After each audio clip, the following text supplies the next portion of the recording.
Hi ನನ್ನ ಪ್ರಿಯ ವೀಕ್ಷಕರೇ, ಆಯುಷಿ ಅಡುಗೆ ಮನೆಗೆ ಸ್ವಾಗತ. ಇಂದು ನಾನು ಸೂಪರ್ ಟೇಸ್ಟಿ ಚಿಕನ್ ಗ್ರೇವಿ ಮಾಡೋದು ತೋರಿಸ್ತೀನಿ. ಒಂದು ಪ್ರಶ್ನೆ, ನಿಮಗೆ ಮನೇಲಿ ಚಿಕನ್ ಗ್ರೇವಿ ಮಾಡಿದಾಗ ಹೋಟೆಲ್ ಸ್ಟೈಲ್ ಟೇಸ್ಟ್ ಬರೋದಿಲ್ವಾ ಅಂತ ಫೀಲ್ ಆಗ್ತಾ ಇದ್ದೀರಾ? ಡೋಂಟ್ ವರಿ, ಇವತ್ತು ನಾನು ತುಂಬ ಈಸಿ ಟ್ರಿಕ್ಸ್ ಹೇಳ್ತೀನಿ.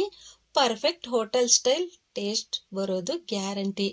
ಇದನ್ನ ನಾನು ಹೇಳ್ತಾ ಇಲ್ಲ, ನೀವೇ ವಿಡಿಯೋನ ಸ್ಕಿಪ್ ಮಾಡದೆ ಪೂರ್ತಿ ವಿಡಿಯೋನ ನೋಡಿ ನಿಮಗೆ ಗೊತ್ತಾಗುತ್ತೆ. ಬನ್ನಿ ಹಾಗಾದರೆ ಚಿಕನ್ ತಗೊಳ್ಳೋಣ. ನಾನು ಇಲ್ಲಿ 750 ಗ್ರಾಮ್ ಚಿಕನ್ ತಗೊಂಡಿದ್ದೀನಿ. ಚೆನ್ನಾಗಿ ವಾಶ್ ಮಾಡಿ ಇಟ್ಕೊಂಡಿದ್ದೀನಿ. 2-3 ಸಲ ತೊಳೆದು ಇಟ್ಕೊಳ್ಬೇಕು. ಇಲ್ಲಿ ನಾನು ಅರ್ಧ ನಿಂಬೆಹಣ್ಣಿನ ರಸವನ್ನು ತಗೊಂಡಿದ್ದೀನಿ. ಹಾಗೆ ಇಲ್ಲಿ ಮೊಸರನ್ನು ತಗೊಂಡಿದ್ದೀನಿ. 150 ಗ್ರಾಮ್ ಮೊಸರು, ಅಂದರೆ 1/4 ಲೀಟ್ರಿಗಿಂತ ಕಡಿಮೆ, ಅರ್ಧ ಕಪ್ಪು ಮೊಸರು. ಇದು ಸಿಹಿ ಮೊಸರಾಗಿದೆ, ಹುಳಿ ಮೊಸರನ್ನು ತಗೊಳ್ಬೇಡಿ. ಹಾಗೆ ಇಲ್ಲಿ 1 ಟೀ ಸ್ಪೂನ್ ಅಷ್ಟು ಶುಂಠಿ ಬೆಳ್ಳುಳ್ಳಿ ಪೇಸ್ಟನ್ನು ಹಾಕ್ಕೊಂಡಿದ್ದೀನಿ. ರುಚಿಗೆ ತಕ್ಕಷ್ಟು 1 ಟೀ ಸ್ಪೂನ್ ಅಷ್ಟು ಉಪ್ಪು, ಅರ್ಧ ಟೀ ಸ್ಪೂನ್ ಅಷ್ಟು ಅರಿಶಿನ, 1 ಟೀ ಸ್ಪೂನ್ ಚಿಲ್ಲಿ ಪೌಡ್ರು ಖಾರ ಇದೆ, ಅದಕ್ಕೆ ನಾನು ಇಲ್ಲಿ 1 ಟೀ ಸ್ಪೂನ್ ಹಾಕ್ಕೊಂಡಿದ್ದೀನಿ. ನಿಮಗೆ ಜಾಸ್ತಿ ಖಾರ ಬೇಕು ಅಂದರೆ ಸ್ವಲ್ಪ ಜಾಸ್ತಿ ಹಾಕ್ಕೊಳ್ಳಿ. ಇದು ಚೆನ್ನಾಗಿ ಮಿಕ್ಸ್ ಮಾಡಬೇಕು. ಇದು ಎಲ್ಲ ಮಸಾಲೆ ಜೊತೆ ಚಿಕನ್ನು ಚೆನ್ನಾಗಿ ಸ್ಪ್ರೆಡ್ ಆಗಬೇಕು. ಅಲ್ಲಿವರೆಗೆ ನಾವು ಇದನ್ನು ಮಿಕ್ಸ್ ಮಾಡ್ಕೊಳ್ಳೋಣ. ನೋಡಿ, ಈ ರೀತಿ ಕೈಯಿಂದನೇ ಮಿಕ್ಸ್ ಮಾಡ್ಕೊಳ್ಬೇಕು. ನೋಡಿ, ಇವಾಗ ಎಲ್ಲ ಹೊಂದ್ಕೊಂಡಿದೆಯಲ್ವಾ ಮಸಾಲೆ ಎಲ್ಲ. ಇದಕ್ಕೆ ನಾನು ಕಲರ್ ಹಾಕ್ತಾ ಇಲ್ಲ. ನಾನು ಇಲ್ಲಿ ಕಾಶ್ಮೀರಿ ಚಿಲ್ಲಿ ಪೌಡ್ರು, ಅಂದರೆ ಬ್ಯಾಡಗಿ ಮೆಣಸಿನ ಪೌಡ್ರು ಇವಾಗ 1 ಟೀ ಸ್ಪೂನ್ ಅಷ್ಟು ಹಾಕ್ಕೊಳ್ತೀನಿ. ನೋಡಿ, ಕಲರು ವೈಟ್ ಇದೆಯಲ್ಲ, ಅದಕ್ಕೆ ನಾನು ಇಲ್ಲಿ ಕಾಶ್ಮೀರಿ ಪೌಡ್ರನ್ನು 1 ಟೀ ಸ್ಪೂನ್ ಅಷ್ಟು ಹಾಕ್ಕೊಂಡಿದ್ದೀನಿ. ಇದು ಸಹ ಇದ್ರ ಜೊತೆಗೆ ಮಿಕ್ಸ್ ಮಾಡ್ಕೊಳ್ಳೋಣ. ನೋಡಿ, ಇವಾಗ ಚೆನ್ನಾಗಿ ಮಿಕ್ಸ್ ಆಯ್ತಲ್ವಾ. ಇದನ್ನ ಮಿಕ್ಸ್ ಮಾಡಿ ಒಂದು ಅರ್ಧ ಗಂಟೆ ಅಥವಾ 1 ಗಂಟೆ ಇಟ್ಟು ಮಾಡಿದಾಗ ತುಂಬ ಟೇಸ್ಟ್ ಇರುತ್ತೆ. ಇಲ್ಲದ್ರೆ ತಕ್ಷಣ ಬೇಕಾದರೂ ಮಾಡ್ಕೋಬಹುದು. ಮಸಾಲೆ ಎಲ್ಲ ಈ ರೀತಿ ಹೊಂದ್ಕೊಂಡಾದ್ಮೇಲೆ ಬೇರೆ ಮಸಾಲೆ ಪದಾರ್ಥಗಳನ್ನು ಮಾಡಿದಾಗ ಇದು ರೆಸ್ಟಲ್ಲಿ ಒಂದು ಅರ್ಧ ಗಂಟೆ ತಗೊಳುತ್ತೆ. ನೋಡಿ, ಇವಾಗ ನಾನು ಇಲ್ಲಿ ಒಂದು ಪ್ಯಾನ್ ತಗೊಂಡಿದ್ದೀನಿ. ಪ್ಯಾನಲ್ಲಿ ಸ್ವಲ್ಪ ಎಣ್ಣೆಯನ್ನು ಹಾಕ್ಕೊಳ್ಳೋಣ. ಎಣ್ಣೆ ಬಿಸಿ ಆದಮೇಲೆ ನಾನು ಮೀಡಿಯಂ ಸೈಜಿನ 3 ಈರುಳ್ಳಿಯನ್ನು ತಗೊಂಡಿದ್ದೀನಿ. ಸಣ್ಣಗೆ ಹೆಚ್ಕೊಳ್ಬೇಕು. ನಾವು ಉಪ್ಪಿಟ್ಟಿಗೆ ಹೆಚ್ಕೊಳ್ತೀವಲ್ವಾ, ಆ ರೀತಿ ಈರುಳ್ಳಿಯನ್ನು ಹೆಚ್ಕೊಂಡು ಚೆನ್ನಾಗಿ ಕಲರ್ ಚೇಂಜ್ ಆಗೋವರೆಗೂ ಈರುಳ್ಳಿನ ಫ್ರೈ ಮಾಡ್ತಾ ಇರಬೇಕು. ಈರುಳ್ಳಿ ಫ್ರೈ ಮಾಡಬೇಕಾದ್ರೆ ಒಂದು ಸ್ವಲ್ಪ ಟೈಮ್ ಹಿಡಿಯುತ್ತೆ, ಆಮೇಲೆ ಬೇಗ ಆಗೋಗುತ್ತೆ. ನೋಡಿ, ಇವಾಗ ಕಲರ್ ಚೇಂಜ್ ಆಯಿತು. ಈ ಥರ ಕಲರ್ ಚೇಂಜ್ ಆಗೋವರೆಗೆ ನಾವು ಈರುಳ್ಳಿಯನ್ನು ಫ್ರೈ ಮಾಡಿ ಇಟ್ಕೊಳ್ಳೋಣ. ಫ್ಲೇಮ್ ಆಫ್ ಮಾಡಿಬಿಡಿ, ಇಲ್ಲದೇ ಇದ್ರೆ ಕಪ್ಪಾಗೋಗುತ್ತೆ ಈರುಳ್ಳಿ ಎಲ್ಲ. ನೋಡಿ, ಮೀಡಿಯಮ್ ಫ್ಲೇಮಲ್ಲಿ ಈರುಳ್ಳಿಯನ್ನು ಫ್ರೈ ಮಾಡ್ಕೊಳ್ಬೇಕು. ಇಲ್ಲಿ ನಾನು ಅದೇ ಎಣ್ಣೆಯನ್ನು ಸ್ವಲ್ಪ ತಗೊಂಡಿದ್ದೀನಿ. ಈರುಳ್ಳಿ ಸೋಸಿ ಇಟ್ಕೊಂಡಾದ್ಮೇಲೆ ಇಲ್ಲಿ ಮಸಾಲೆಗಳನ್ನು ಹಾಕೊಳ್ಳೋಣ. 1 ಟೀ ಸ್ಪೂನ್ ಅಷ್ಟು ಜೀರಿಗೆ, 4 ಸಣ್ಣ ಏಲಕ್ಕಿ, ಹಾಗೆ 4 ಲವಂಗ, ಸ್ವಲ್ಪ ಚಕ್ಕೆ.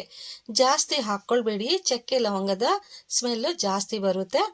ಹಾಗೆ ಇಲ್ಲಿ ನಾವು ಇವಾಗ ಮಸಾಲೆ ಹಾಕಿ ಇಟ್ಟಿದ್ವಲ್ಲ ಚಿಕನ್ನು, ಅದನ್ನು ಇದಕ್ಕೆ ಸೇರಿಸೋಣ. ಸೇರಿಸಾದ್ಮೇಲೆ ಫ್ಲೇಮು ಹೈಯಲ್ಲಿ ಇಟ್ಕೊಳ್ಳಿ. ಹೈಯಲ್ಲಿ ಇಟ್ಕೊಂಡು ಚೆನ್ನಾಗಿ ಹುರಿತಾ ಇರಬೇಕು. ಹುರಿದಾಗ ಇದೇ ನೀರನ್ನು, ಚಿಕನ್ನಲ್ಲಿ ಮೊಸರಲ್ಲಿ ಇರುವಂತಹ ನೀರೆಲ್ಲ ಬಿಟ್ಕೊಳ್ಳುತ್ತೆ.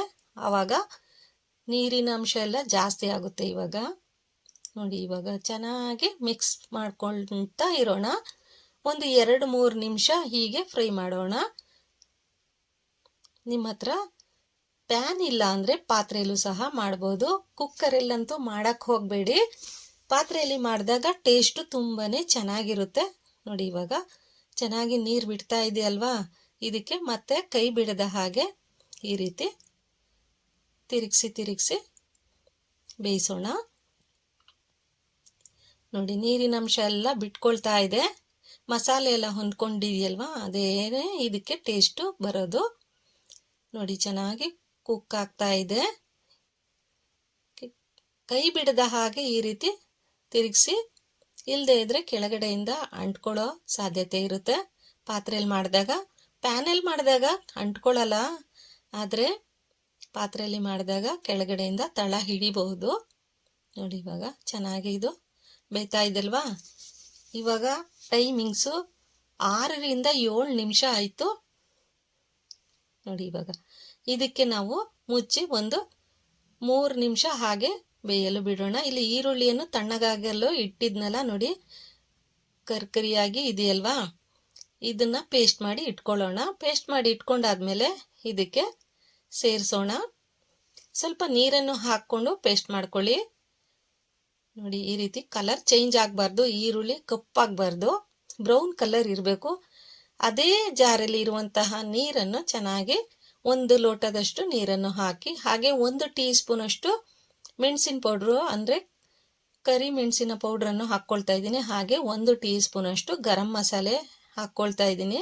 ಇಲ್ಲದಿದ್ರೆ ನಿಮ್ಮ ಹತ್ರ ಚಿಕನ್ ಮಸಾಲ ಇದ್ರೆ ಹಾಕ್ಕೊಳ್ಳಿ. ಗರಂ ಮಸಾಲೆ ಹಾಕ್ಕೊಂಡು ಚೆನ್ನಾಗಿ ಮಿಕ್ಸ್ ಮಾಡಬೇಕು.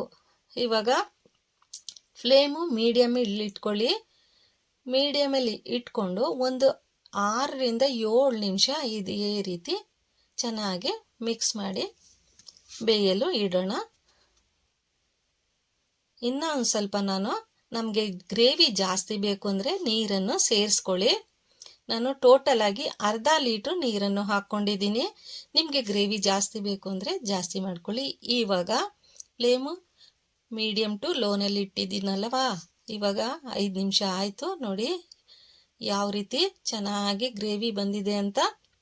ಚಿಕನ್ನು ಸಹ ಚೆನ್ನಾಗಿ ಬೆಂದಿದೆ. ಜಾಸ್ತಿ ಹೈಯಲ್ಲಿ ಇಟ್ಟಾಗ ಜ್ಯೂಸಿಯಾಗಿ ಇರಲ್ಲ, ಹಾರ್ಡ್ ಆಗೋಗುತ್ತೆ ಚಿಕನ್ನು.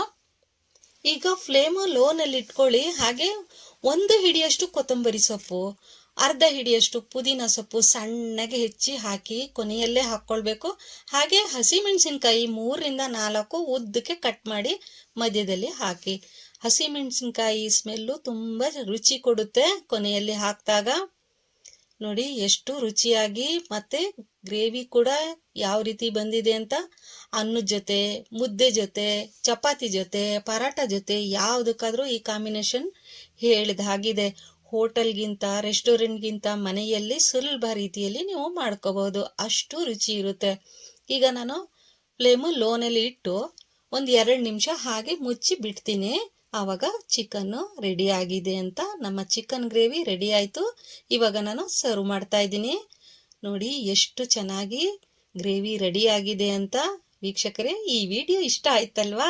ಇಷ್ಟ ಆದರೆ ಲೈಕ್ ಮಾಡೋದನ್ನ ಮರಿಬೇಡಿ. ಕಮೆಂಟ್ ಸೆಕ್ಷನಲ್ಲಿ ಕಮೆಂಟು ಮಾಡಿ. ಆಯಿಷಾ ಅಡುಗೆ ಮನೆಗೆ ಸಬ್ಸ್ಕ್ರೈಬ್ ಮಾಡ್ಕೊಂಡಿಲ್ಲ ಅಂದರೆ ಪ್ಲೀಸ್ ಸಬ್ಸ್ಕ್ರೈಬ್ ಮಾಡ್ಕೊಳ್ಳಿ. ಸಿಂಪಲ್ ಆಗಿ ನಾನು ವಿಡಿಯೋಗಳನ್ನು ನಿಮಗೆ ಶೇರ್ ಮಾಡ್ತಾ ಇರ್ತೀನಿ. ಮತ್ತೆ ಸಿಗೋಣ ಮುಂದಿನ ರೆಸಿಪಿಯೊಂದಿಗೆ. ನೋಡಿ ಎಷ್ಟು ಗ್ರೇವಿ ಚೆನ್ನಾಗಿ ಬಂದಿದೆ ಅಂತ.